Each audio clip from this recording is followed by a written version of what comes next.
அனைவருக்கும் நமஸ்காரம். ஓம் பூஜ்யாய ராகவேந்திராய சத்திய தர்ம ரதாயச பஜத்தாம் கல்ப விருஷாய நமதாம் காமதேனுவே. ஸ்ரீ ராகவேந்திரருடைய பொற்பாதம் தொட்டு வணங்கி குரு வாழ்க, குருவே துணை. நெட்சன் ஆன்மீக நேயர்கள், ஜோதிட அன்பர்கள் அனைவருக்கும் நமஸ்காரம். அடியேன் கோவையிலிருந்து கிருஷ்ணவேணி. தை மாதத்துடைய சிறப்பான பலன்களை எல்லாருமே பார்த்துருக்கீங்க. கமெண்ட் பாக்ஸில் இன்னும் உங்களுக்கு எதாவது டவுட் இருந்தால் கேளுங்க. உங்களுடைய கமெண்ட் பாக்ஸில் கேட்குறதுக்காக தான் நம்ம நிறைய விஷயங்கள் சொல்கிறோம். இதில் ஒவ்வொரு தமிழ் மாதமும் எப்படி சிறப்பான விஷயத்தை, சிறப்பான ஒரு நிகழ்ச்சியெல்லாம் நடக்குது அப்படிங்கிறத தெளிவாக சொல்கிறோம். இதில் நிறைய பேர்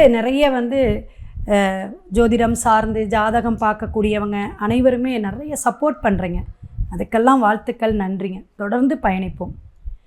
மாசி மாதத்துடைய பலாபலன் மற்றும் பரிகாரம் இந்த வீடியோவில் பார்ப்போம். மாசி மாதம் 17ஆம் தேதி மார்ச் 2025 மிக சிறப்பாக மாசி மாதம் 17ஆம் தேதி ஆரம்பிக்கக்கூடிய இந்த மார்ச் மாதம் எப்படியெல்லாம் நமக்கு பலாபலன் இருக்கும் அப்படிங்கிறத நம்ம பார்ப்போம். மார்ச் மாதம் அப்படிங்கும்போது 3வது மாதங்க. பங்குனி 17ஆம் தேதி தான் முடிவுக்கு வருது. அப்போ இந்த 31ஆம் தேதி வரையும் என்னென்ன பலன்கள் அப்படின்னு பார்க்கும் பொழுது 14/3/2025 மாசி 30ஆம் தேதி மிக சிறப்பான ஒரு மாங்கல்ய நோன்பு, சரடெல்லாம் வச்சு மங்கள பொருட்கள்லாம் வச்சு பெண்கள் நம்ம நல்ல கட்டுக்கழுத்தியாக இருக்கணும், மங்களகரமாக இருக்கணும் அப்படின்னு காருடைய நோன்பு கொண்டாடுவாங்க. இதுக்கு ஒரு வரலாறு உண்டுங்க. சத்தியவான் சாவித்திரி இந்த வரலாறை படிக்கணும். நம்ம படித்து தெரிஞ்சுக்கிட்டு அந்த கௌரி பூஜை அப்படிங்கிற ஒரு விசேஷமான அமைப்பு இந்த மாதம் வருது. இதை தெரிஞ்சுக்கோங்க. இந்த கதையை படிக்கும் பொழுது பெண்கள்லாம் எப்படி தீர்க்க சுமங்கலியாக இருக்கிறது, கணவனை மதித்து நடக்கிறது எப்படி அப்படிங்கிறதை நம்ம தெரிஞ்சுக்கலாம். ஒவ்வொரு மாதத்துக்கும் ஒரு விசேஷம் உண்டு. அதில் கடைசியில் வரக்கூடிய தெலுங்கு வருட பிறப்பு யுகாதி பண்டிகைம்பாங்க. இப்போ நம்ம தமிழ் மாதமான சித்திரையில் பஞ்சாங்கமெல்லாம் வாசிப்போம். அதுபோல் தெலுங்கு வருட பிறப்பும் இந்த மாதம் பிறக்கக்கூடிய ஒரு அற்புதமான விஷயம். பங்குனி 16ஆம் தேதி வருதுங்க. அப்போ தமிழ் மாதமான மாசியும் பங்குனியும் இணைந்து வரக்கூடிய இந்த மார்ச் மாதம் எல்லாருக்குமே கிரகங்கள் கோச்சாரத்தில் மாறும். ஏன்னா ஒவ்வொரு வருடமும் ஒவ்வொரு மாதமும் வருடக்கோளாகவும் மாதக்கோளாகவும் மாறக்கூடிய அமைப்பு அற்புதமான விஷயங்க.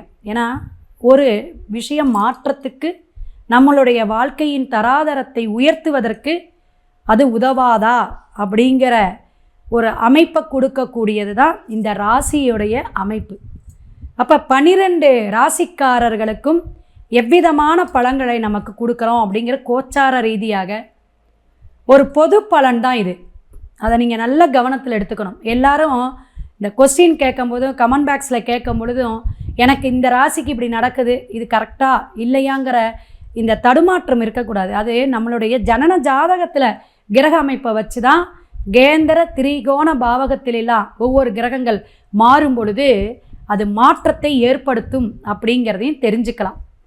அப்போ மார்ச் மாதத்தில் இன்னொரு சிறப்பான ஒரு விஷயம் என்ன அப்படின்னா, இந்த வருஷம் 3 விதமான கோள்கள் மாற்றத்தை ஏற்படுத்துது. அதாவது வருடக்கோள்களாக மாறுது இடம் பெயர்ந்து.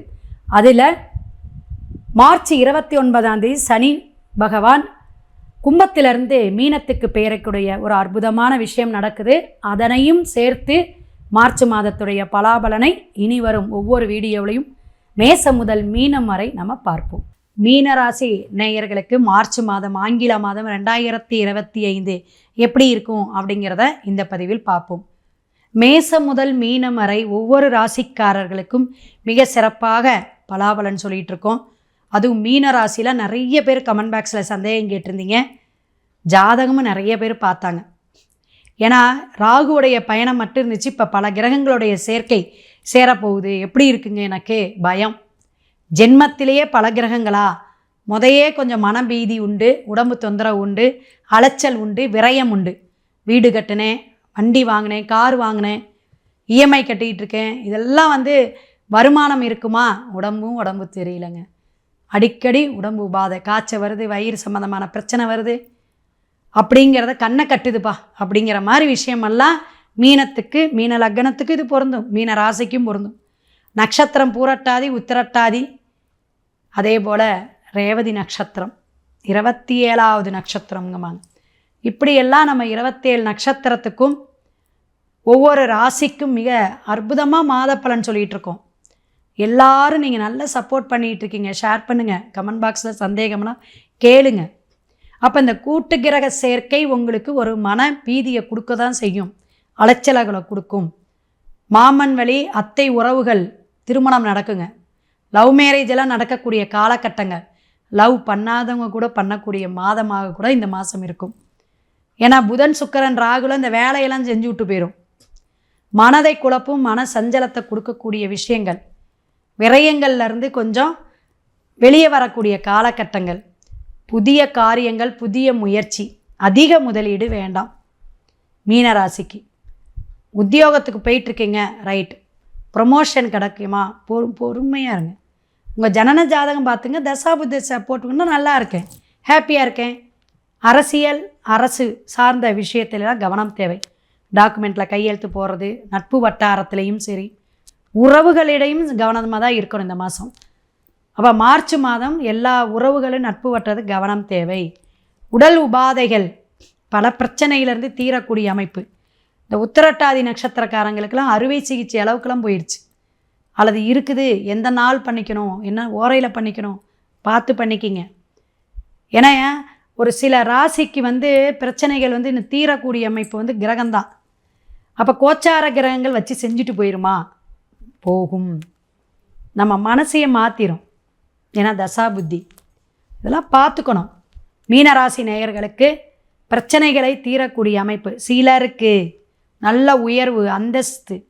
இப்போ சுக்கிர திசையெல்லாம் நடந்துட்டுருக்குன்னா அரசியல் சார்ந்த பிரச்சனைகள்லாம் தீர்ந்து நல்ல ஒரு உயர்வை கொடுக்கும்.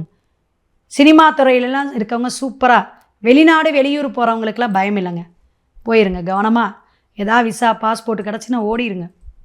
மீனராசியெல்லாம் வெளியூர் போயிருங்க, செட்டில் ஆகணும். செட்டில் ஆகிறத பற்றி ஜாதக கட்டம் பார்த்துக்கணும், ஆனால் போகலாம், பயம் வேண்டாம். மற்றபடி உங்களுடைய குழந்தைங்கள் நல்லா படிக்கக்கூடிய காலகட்டங்கள், உத்தியோகத்தில் மாற்றங்கள் இருக்குது. இடமாற்றம், வீடெல்லாம் மாறணும், மாற்றிக்கலாம், வீடெல்லாம் புதுப்பிச்சுக்கலாம். கேந்திர பாவம் நல்லா இருக்குது. 7ஆம் இடத்துல இருக்கிற கேது சமசப்தமாக பார்க்குது. அதனால தான் சொன்னேன், சில தடை தாமதத்தை கொடுத்து அப்புறம் நல்லா கைங்கரியம் பண்ணும். உங்களுடைய வழிபாடு, உங்களுடைய முன்னோர்களுடைய ஆசீர்வாதம் மீனராசிக்கெல்லாம் இருந்துச்சுன்னா இந்த மாதம் நல்ல அமோகமாக வளர்ச்சியை கொடுக்கக்கூடிய அமைப்பு. அமோகமான வளர்ச்சினா இது உங்களுடைய கைங்கரியம் தான், உங்களுடைய பாக்கியம் கிடையாது. இதெல்லாம் தெரிஞ்சுக்கணும். எல்லாம் அனுபவமாக ஜாதகம் பார்த்து சொல்கிறது தான். அப்போ உங்களுடைய முயற்சிக்கு பாவகத்தில் குரு இருக்கிறார், முயற்சி உண்டு, அற்புதமான விஷயங்கள்லாம் நடக்கும். இந்த கும்பாபிஷேகம், கோயில் திருப்பணி, உழவார பணி, இந்த மாதிரி பணி செய்யக்கூடிய அமைப்புக்கெல்லாம் போங்க. போகாதவங்க போய் செஞ்சிட்ருக்காங்க, அப்படி கண்டினியூ பண்ணுங்கள். கௌரவம், அந்தஸ்து, புகழ், மாலை இதெல்லாம் கிடைக்கும். அப்போ பணவரவு தனவரவை விட உங்களுக்கு உழைப்புக்கான விஷயமும் ஒரு மேன்மையான ஒரு தலைமை விஷயத்துக்கெல்லாம் நல்லாயிருக்கும். அரசியலில் இருக்கிறவங்களுக்கெல்லாம் ஒரு அங்கீகாரம் கிடைக்கக்கூடிய காலகட்டங்கள் மீனத்துக்கு. நிறைய தான தர்மம் செய்யுங்க, தர்ம சிந்தனையை வளர்த்துக்கணும். இன்னும் வளர்க்காதவங்க வளர்த்துக்குங்க. மதில் மேல் பூனை மாதிரி யோசிச்சுக்கிட்டே இருக்கக்கூடாது. இதை செய்யலாமா, அதை செய்யலாமா, அந்த சப்ஜெக்ட் படித்தோம், இதை எடுக்கலாமா. இந்த காலேஜ் படிக்கிற ஸ்டூடெண்ட்றாங்க நிறைய, கொஞ்சம் வீட்டில் இருக்கிறவங்க மீனராசியில் கல்லூரி படிக்கிறவங்க, காலேஜ் படிக்கிற குழந்தைங்க ஆணாக இருந்தாலும் பெண்ணாக இருந்தாலும் அவங்களுக்கா கொஞ்சம் சப்போர்ட் பண்ணுங்கள். பெரியவங்களுடைய சொல்ல கேளுங்க. மீனராசிக்காரங்க என்ன செய்யணும்? முதியோர் சொல் கேட்கணும், அவங்களுடைய பாதம் தொட்டு வணங்கணும், எல்லாத்துக்கும் பணிவிட செய்யணும், பெரியவங்களை எதிர்த்து பேசாதீங்க. குடும்பத்தில் ஒற்றுமையாக இருக்கிறவங்களுக்கு உங்களுடைய உறுதுணை வேணும். நீங்கள் பணிந்து போங்க, அன்பாக பேசுங்க. அதெல்லாம் செஞ்சிங்கனாவே இந்த மாதம் உங்களுக்கு என்ன எதிர்பார்த்தீங்களோ, எதிர்பார்த்த காரியங்கள் கைகூடும். அப்படியே ஐஸ் வச்சு நைஸ் வச்சு பேசிக்கிங்க. எல்லாத்தையும் அனுசரித்து போகும்போது உங்களுக்கு காரிய ஜெயம் கிடைக்கும். அப்போ ஒருத்தவங்களுடைய பிளஸ்ஸிங்னு அர்த்தங்க. மீனராசிக்கு என்ன வேணும்? பெரியவர்களுடைய பிளஸ்ஸிங் வேணும். சக தோழிகளாக இருக்கலாம், அல்லது நம்ம ஒரு உயர்வான ஒரு மேனேஜராக இருக்கலாம், நமக்கு ஒரு பெரிய போஸ்ட்டில் இருக்கிறவங்க இருக்கலாம். நீங்கள் வேலை செஞ்சிட்ருக்க அவங்களெல்லாம் மதிக்கணும். மேல் அதிகாரிகளை மதிக்கணும். முன்னோர்கள் சொல்ல கேட்கணும். வீட்டில் இருக்க பாட்டி தாத்தா அம்மா அப்பா பேச்சை கேட்டிங்கன்னா சிறப்பாக இருக்கும். அவங்க வழிகாட்டுதல்ல அப்படியே வாங்க. அப்போ நல்லா இருக்கும். நல்லா படிப்பு வரும்.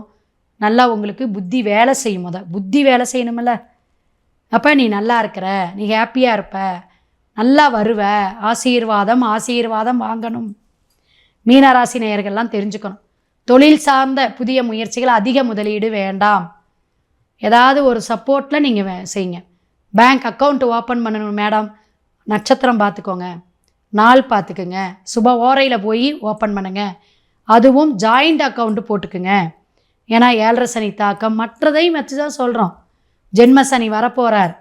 அப்போ ஜாயிண்ட்டாக போட்டு இஎம்ஐ வாங்கிறது, வீடு கட்டுறது, தொழில் செய்கிறது, பேங்க் அக்கௌண்ட்டு ஓப்பன் பண்ணுறது யார்? ஒன்று தாய் அல்லது மனைவி. இது மாதிரி ஒரு விஷயத்தை சார்ந்து வேலை செய்யும்போது மீனராசிக்கு சிறப்பான மாதமாக இந்த மாதம் இருக்கும். இன்னும் பல விஷயங்கள் இருக்குது. சினிமா துறை, கலைத்துறையில் இருக்கவங்களுக்கு அதாவது உயர்வான அந்தஸ்து கிடைக்கும். விவசாயத்துறை இருக்கல சூப்பராக இருக்குங்க. ஷேர் மார்க்கெட்டிங்கும் பிரச்சனை இல்லை, 80% நல்லாயிருக்கும். மற்றபடி குடும்பத்தில் இருக்கிறவங்க, மிடில் கிளாஸில் இருக்கிறவங்க, உத்தியோகத்துக்கு போகிறவங்கெல்லாம் கொஞ்சம் கவலை இல்லாமல் நான் சொன்ன வழிபாடை எடுத்துங்க, சிறப்பாக இருக்கும். மேற்கொண்டு உங்கள் ஜாதகத்தையும் பார்த்துக்கணும், ஜனன ஜாதகம் பார்த்துக்கணும். 6 ராசிக்காரர்கள் இந்த சனி மகா பெயர்ச்சிக்கு பார்த்துக்குங்கன்னு வலியுறுத்தி சொல்லியிருக்கேன். இதே சேனலில் சொல்லியிருக்கேன். அதெல்லாம் போய் சப்ஸ்கிரைப் பண்ணி பாருங்கள். பார்த்தா தான் சனிப்பெயர்ச்சியுடைய பலாபலன் 2.5 ஆண்டு. அது மீனராசிக்காரங்க கண்டிப்பாக பார்த்துக்கணும். இந்த மாதம் இந்த கிரக தொடர்பெல்லாம் வரனால, இத்தனை கிரகங்கள் விஷயங்கள் இருக்கிறனால ஃபஸ்ட்டு சிவபுராணம் தினமும் பாராயணம் பண்ணுங்க. கேட்கணும். கிரகத்துடைய அமைப்பில் இருக்கிற விஷயங்கள் நம்ம கேட்க தான் கிரகத்துடைய நவகிரக கோள்களுடைய தாக்கம் நமக்கு ஆகாது, பிரச்சனையாக்காது. அடுத்தது கோளர் திருப்பதிகம் வேயுரு தோழிபங்கன் அப்படின்னு இருக்கும். அந்த நவகோளுடைய திருப்பதிகம் கேளுங்க. சிவபுராணம் பாராயணம் பண்ணுங்க, தினமும் கேளுங்க, அல்லது சனிக்கிழமையாவது கேளுங்க. கண்டிப்பாக விசேஷமாக இருக்கக்கூடிய அமைப்பில் மீனராசி நேயர்கள் எல்லாருமே குருவாக மறைந்த சித்தர்கள் கோயிலுக்கு போய் வழிபாடு எடுங்க. வியாழக்கிழமை ஆண்களாக இருந்தால் காவி வேட்டி கட்டிக்கிங்க. பெண்கள் தினமுமே சந்தனம் இட்டுக்குங்க. மீனராசி லக்னக்காரங்க சந்தனம் இட்டுக்குங்க, சிறப்பாக இருக்கும். இந்த மார்ச் மாதம் நல்ல விஷயங்கள்லாம் உங்களுக்கு நடக்கட்டும். உங்கள் ஜாதகத்துடைய முழு பலாபலனை தெரிஞ்சுக்குங்க. மேசம் முதல் மீனம் வரை மிக சிறப்பாக சொல்லியிருக்கோம். உங்களுடைய பரிகாரம் எல்லாம் வழிபாட்டு முறையில் நம்பிக்கையோடு செய்து நம்ம எப்பயுமே ஜெயிப்போம், எப்பயும் ஒரு பாசிட்டிவ் எனர்ஜியோடைய இருக்கணும் அப்படின்னு ஒவ்வொரு ராசிக்காரர்களுக்கும் பிரார்த்தனை வச்சு ஒவ்வொரு பதிவையும் நீங்கள் கேட்டுட்டு சப்ஸ்கிரைப் பண்ணுங்க. அதே போல் ஷேர் பண்ணுங்கள். கமெண்ட் பாக்ஸில் உங்களுடைய சந்தேகம்லாம் கேட்டுக்குங்க அப்படிங்கிறத தெளிவாக சொல்லியிருக்கோம். வாழ்த்துக்கள் அனைத்து ராசிக்காரர்களுக்கும் சொல்லி விடைபெறுகிறேன். சிவாய நம. திருச்சிற்றம்பலம்.